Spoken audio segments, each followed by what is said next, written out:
Welcome to the Dan Brook Show. I'm your host, Dan Brook. Yeah, bro. Doing the fucking thing today, alright?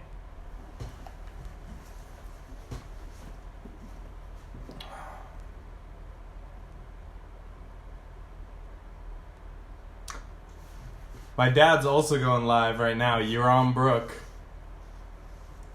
Give him a follow. Give him a like. The little guy needs all the help he can get, alright? He needs all the fucking help he can get. Go over there. Fucking watch his horse shit fucking show, the You're on Brook Show. And then come back and we can talk about it. You can ask questions. Bro, I can talk about my dad all day. Now, do I all the time? No, but I did want to talk to him about him a little bit today. Because it fits into the fucking topic that I want to discuss, which is, bro, I'm getting a little hot. Right? A little hot. What I want to talk about today is fucking originality, bro.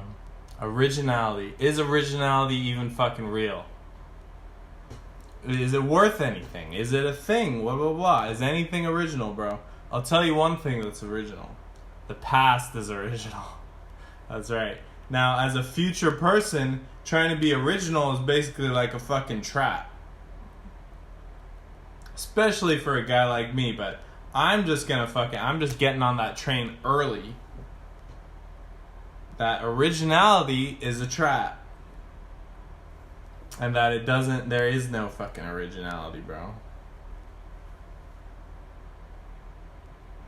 Everything's a fucking mashup. Everything's a collab. Everything's a remix. Everything's cult, bro. Cult is like throwing originality out the fucking door, bro. Nothing I'm doing is original. None of my thoughts are original. Bro, half of the shit I say on here I get from fucking Wiesel, my cult leader. Half the shit, probably 80% of the shit I get from fucking Wiz. You know? That's not generally fair. I get a good amount from General Koa as well. But yeah, so let's just say 90%, are fucking from Wiz and Koa. And then there's 10% left, which is just my story. But most of the fucking stories are stories that fucking Wiko helped me uncover. But whatever, bro. Do I come here all sad and just like, I didn't think of this myself? Do I come on this fucking show every day sad that I am not the grand architect, writer, fucking, author of my fucking shit? It's an art, bro. Probably 20% of the time I do. And if you look at me a year ago, that was probably my number one concern. I was like, okay, I'm doing this thing. It's successful. People are here. Yeah, successful in some ways. People are here. Let me just see this camera angle. Let's see if this is looking better. Yeah, it's a little bit better.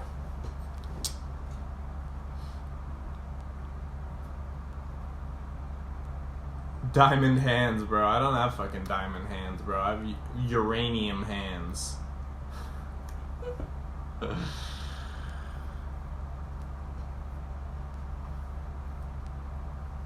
So, yeah. Was I bummed a year ago that this isn't my fucking creation? Sure, bro. Whatever, bro. Even my brand, 100F, is like, I'm not fucking majority fucking owner in it. But am I really going to spend my life depressed about that, bro? If I had fucking gone out and just quested for originality, would I even be where I am right now? It's not really my fucking thing. And that's okay. And if it's not your thing, that's also fucking okay. Because the pursuit... Jesus Christ. What does that mean? What's the symbolism there? There's got to be some symbolism there.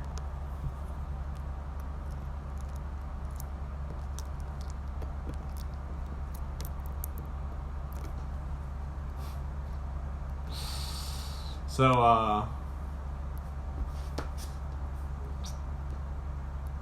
are you letting that shit control your life?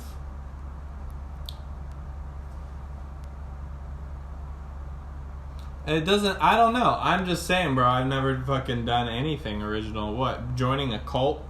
Not that fucking original. It's been done for years. Joining an army? Been done for years. All of these things, they're just combinations of fucking shit that's been done for years. But is there anything wrong with fucking combining shit to be a curator, to be a fucking... I wouldn't even say I'm even much of a curator. I just fucking, I just fucking gather, bro. I gather the fucking fire. And the shit that I feel in my heart, it speaks to my emotional reality. And sometimes it's stupid shit, bro. I found some polo shirt today that, like, had a fucking red horse on it and was, like, Chinese tied together and shit. And I was like, it's corny as fuck, but I was like, I could rock it, and it evoked an emotion for me, in me, for me, all the fucking... It evoked some fucking serious shit. But yeah, bro, I was never fucking original, man. My music taste came from other people. My record label... Bro, I mean, I got into fucking the music that fucking Brent Hansen was listening to, and that was the shit I got into. And then I had a friend, Dane, who fucking got me into other shit. I just combined the two, and I was like, that's my music taste. And anything I figured out on my own came from fucking two sources, bro. When I founded a record label, the first thing I wanted to do with a record label was just put out Brent's ideas. I even went to my boss and was like, look, Brent's actually the creative fucking person in this. I want him to work with me on it. Didn't work, because they were like, we don't actually need that fucking originality, and we'd rather just colonize it and pay one salary instead of two. So they ended up doing that. And, I did kind of shit that Brent would have wanted to do, or shit he introduced me to, until I met Baron, or I had known Baron, but until I was like, okay, I'm just gonna do shit Baron is fucking into. And fucking the best releases on my label were shit that was influenced by that. And not to say I didn't find Alicia Crampton and shit, but I found her because other people got me into shit, and then I was like, okay, shit like this, and then found her. So I was always I'm just nothing original. Earthly, it's all samples, bro. I mean, they're meticulously collected samples, and it took a million fucking years trimming them and putting them and making melodies out of them, but that's my thing, bro. I take from other shit and I put it together. So that's what I'm doing now. And the whole there's like a fucking it's for me to fucking base my self-esteem and my fucking image and everything that I'm doing on some fucking ideas that I'm supposed to have, ideas that I'm supposed to fucking come up with on my own, that I'm not supposed to get ideas from the fucking world and serve it up in the most emotionally, spiritually pleasant, not even pleasant, just effective, efficient, and fucking enjoyable, entertaining way, bro. That's all I'm fucking focused on. I'm not really concerned, and bro, it doesn't mean I'm gonna cut out the sources, bro. We don't do that here.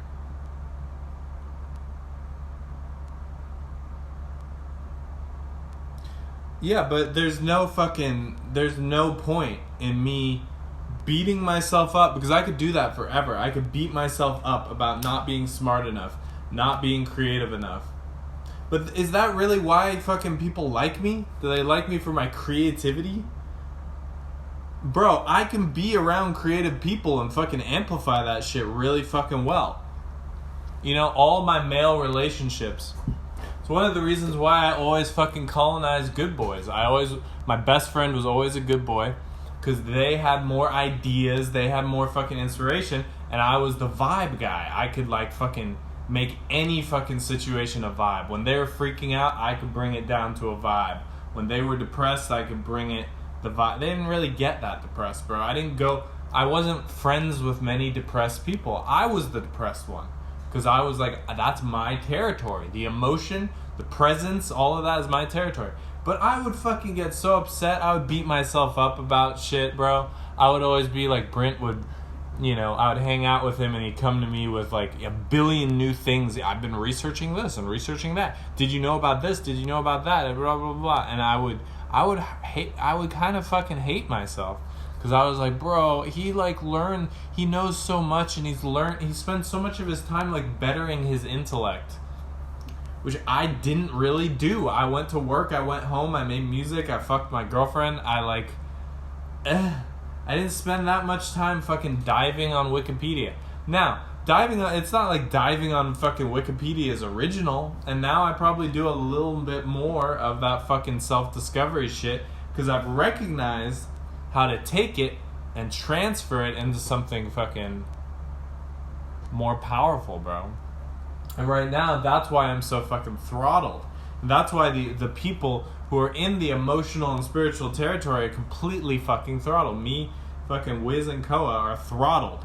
They're not allowing us to fucking be seen or heard. And Emily, who is, still fucking very intellectually dominant, isn't throttled. You know? No one's stopping her fucking voice from going out there, because it's not... Well, first of all, she's a white woman. Because she's not really ready to be a fully dangerous white woman. Dangerous not in the fucking, I'm gonna Emmett Till your ass. Dangerous to the fucking world economy. And believe me, bro, she's getting better every day. We're working with her on it. But that's what it is, bro. It's about synthesizing that fucking information, and I can synthesize it. So I'm done feeling like I gotta be the author of anything. Like I gotta be the fucking originator of anything. It's a boring pursuit. It doesn't fill me with much fucking happiness. It's just not real. And, it was never what I was really fucking about, bro. I've had a few good ideas. I'm not going to say there's never going to be an idea that I have, but it's probably been a fucking ripoff of something else, like any fucking thing is. There's always going to be people who are better at fucking, getting the inspo. It doesn't mean that it's completely original, but they got the inspo. I'm a fucking amplifier. I can take that shit, I can do it, I can say it in the right way, I can get the how right. I can be like, alright, this is how we do it, and it fucking works. It's not super fucking intellectual, it's not planned, it's just, it works. We do it, we get it done. That's why me and Emily are actually a good team when she's coming up with crazy things to do, and I'm like, no, you're crazy, do it this way, and it works fucking 80% of the time. And if I was every time being like, okay, this, these are all the things, it's not really, bro, that's not totally my fucking vibe. But I can fucking take, and I'm learning to take better, bro. Take and fucking utilize in a fucking beautiful way, alright? So that's the first thing in my life I wanted to talk about. I wanted to talk about the trappings, especially for a bad boy, especially for a lover archetype, especially for a fucking large fucking bearded Arab. Originality, bro? Are they original in fucking Saudi Arabia? Fuck no. They didn't even fucking get the oil themselves, bro. They used the originality of Great Britain, who's original, whatever, more original than most, and disgusting, original and disgusting. And we just fucking brought that shit out of the ground. We own the fucking oil underneath the sand. We're rich forever. So am I really fucking trying to be more of a fucking wasp? That was a flex. That's a flex for an Israeli, bro. Israelis are always trying to be more waspy, because they know that there's, I don't know, they partially low self-esteem, because Jews are actually kind of running the wasps, but wasps are way packaged way better. Jews, our packaging sucks. Alright? Jews' packaging sucks, but their PR is fucking fire, because what? If you don't have a great product, have great PR. Not saying the fucking Queen doesn't have good PR either, but that product is just more fucking like, it's just been polished and, politeness, and it's just, it's a fucking well-oiled machine, bro. Israel's a little they gotta be a little scrappier and use the little, bro, there's not that many Jews. There's like 13 million, 14 million Jews. It's not a fucking majority. It's not even... There are more people in fucking Somalia than fucking there are Jews. And I don't even know if that's true. But I'm just saying, like, there's not that many fucking Jews, alright? It's a small amount. But they're like, alright, we're going to package what we got.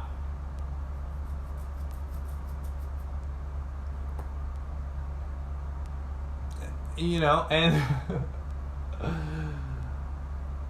Oh, what was I gonna say? Bro, the Jews aren't even original, man. They got most of that shit from the fucking Zoroastrians and all the fucking whatever. It's not a fucking... Having an intellectual pissing contest maybe 100 years ago was a good idea. An intellectual pissing contest in this fucking year, which we're still in fucking 2020, but in 2020 having an intellectual pissing contest is fucking stupid. In the age of fucking Wall Street bets, GameStop stonks, trying to fucking sharpen your intellectual wit or thinking that you can exist in a fucking intellectual system, which is just the trappings that they put you in, you know, while they do all the fucking shit they're gonna do with symbolism and spirit and fucking emotion that they can do to stir up that fucking cauldron. To be like, I'm just gonna keep competing in the intellectual zone is suicide, and I don't want to die, bro.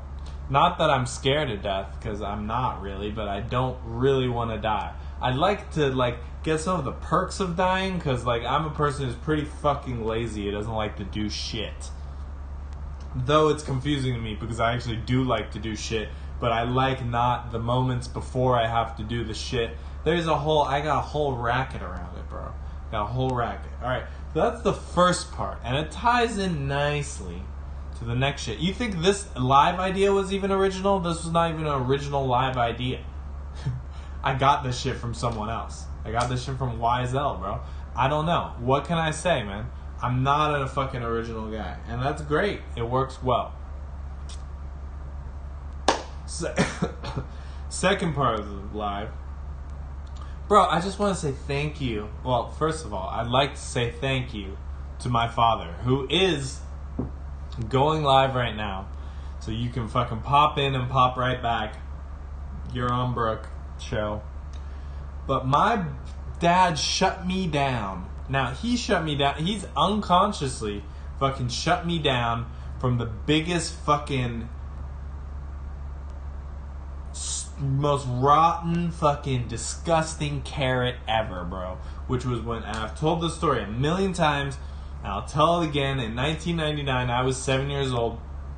We had a fuck ton of Apple computers in the house. My dad was an Apple guy. So I got to see Apple. I got to hear people talking about Apple. My first memories of being on the internet were like looking at Apple stuff on an Apple. I was like, Apple's the future. So I told my dad in 1999, look, I want you to invest money in Apple. Invest a large amount of money in Apple. My dad was like, you're kidding, nah. And then I was like, okay, if you're not going to invest your money in Apple, invest my money in Apple. And you're wondering, bro, what's a 7-year-old doing with money? My dad was a finance guy. He was a finance professor. He ran an equity firm at the time, still does. BH Research or whatever. Fucking, they're retarded. They invest in small banks. They're super fucking always behind on what's going on, never making serious money for anyone. And certainly not for my dad, not making seriously money, because I don't think he even fucking puts his bets where he fucking knows things will succeed. Dumb, stupid bullshit. But, and I am saying thank you, so just keep these in mind. Doesn't mean I gotta be nice to the guy. I said, Dad, if you're not gonna invest your money, I want you to invest my money. And my dad, because he ran an equity firm, he was trying to get us excited about investing, about money, had been like, okay, I've set aside, I think it was $1,000 for you. That's your money, and I am going to play the stock market with it. And then if it accumulates money, all of that will be yours whenever you're an adult or whenever. I ended up getting that money when I was like 23 or something.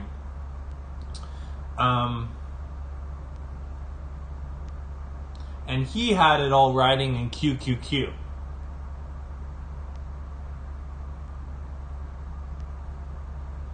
And QQQ is an ETF. And I'm not going to go into what ETFs are really, but it's like a conglomerate of different stocks. So he's basically betting on the fucking Dow Jones. He's betting on the fucking just super fucking super long on technology as a whole, but not really placing his bets anywhere. So I don't really know the details of QQQ, but the general principle is like, sure, if Apple's in there, yeah, it's going to go fucking up in 20 years, but then you also have shit like, you know, Kodak or whatever. And that's probably a really bad example. I don't think Kodak isn't a tech company, but like Zune, which is owned by Microsoft. Anyway, but tech tends to go up, but there's also losers. So it puts some winners with some losers. Really safe pussy call. And I said, put my money in Apple, and he was like, and he just never did it. He didn't do it.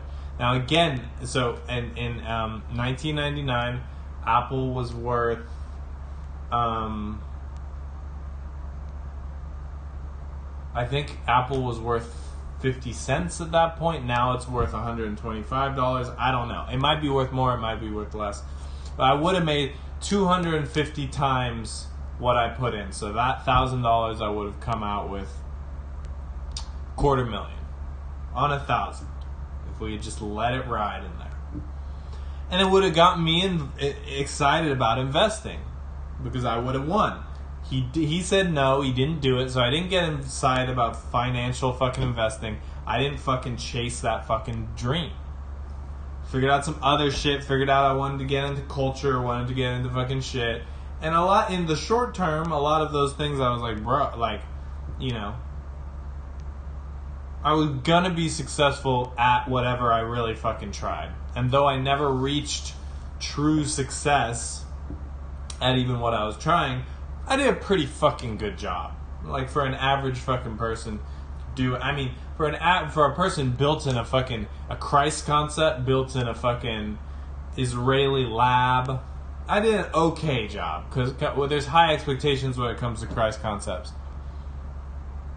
But if I had chased the financial thing and I had made whatever I was just a fucking stock bro right now, I had gone to business school and blah blah blah and just fucking thought I was hot shit and that I was going to ride global capital all the way, and it was all global capital, it was all financial fucking capitalism.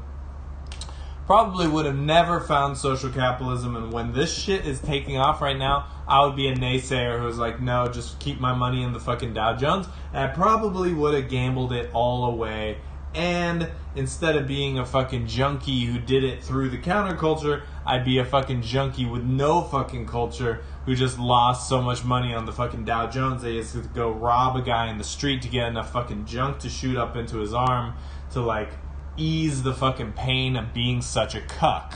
Now my dad didn't do that with he doesn't do that with junk, he does it with ideology. Which is a racket. It's a racket. So thank you, Dad, for shutting me down, for doing that, bro. Thank you. Because now I'm in the fucking social economy. I'm a starting position, bro. Employee number 3 or whatever.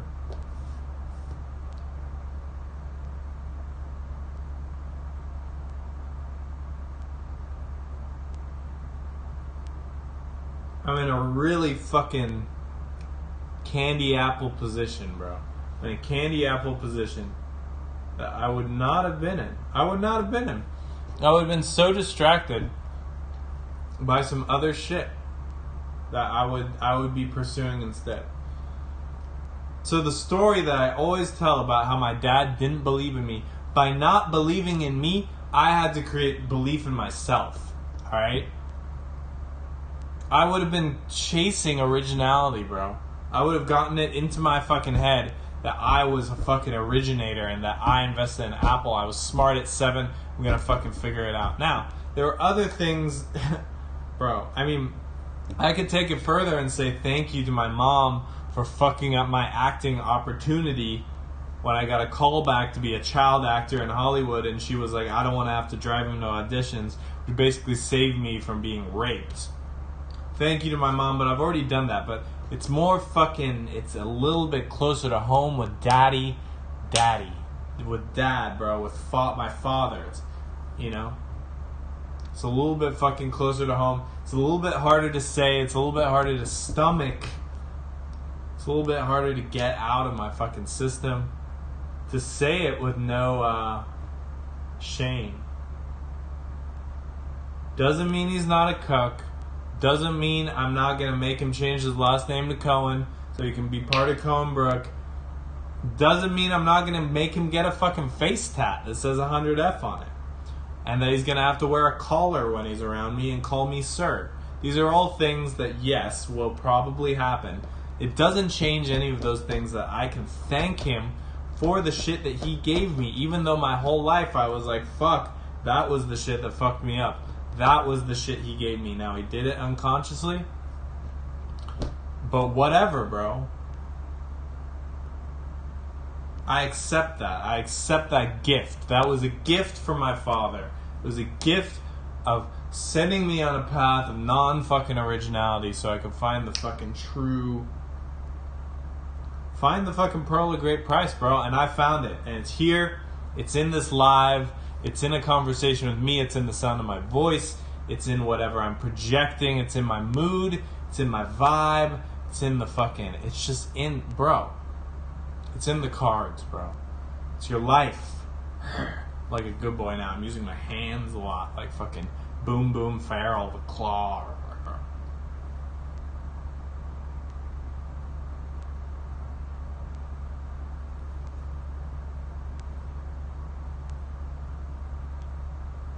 So, one, not original, not an original guy. Don't want to fucking chase originality my whole life. Two, thank you to my father for saving me from that fucking road to perdition. The financial road to perdition. Thinking the financial economy could save me when it can save no one. And introducing me through that to finding the biggest fucking short in existence. And bro, you can try to squeeze this short. I encourage it, bro. You're gonna try and squeeze it. The biggest fucking short in existence, which is the short of fucking global capital. It's the short of the pain matrix. It's the short of the fucking whole pain matrix. Alright?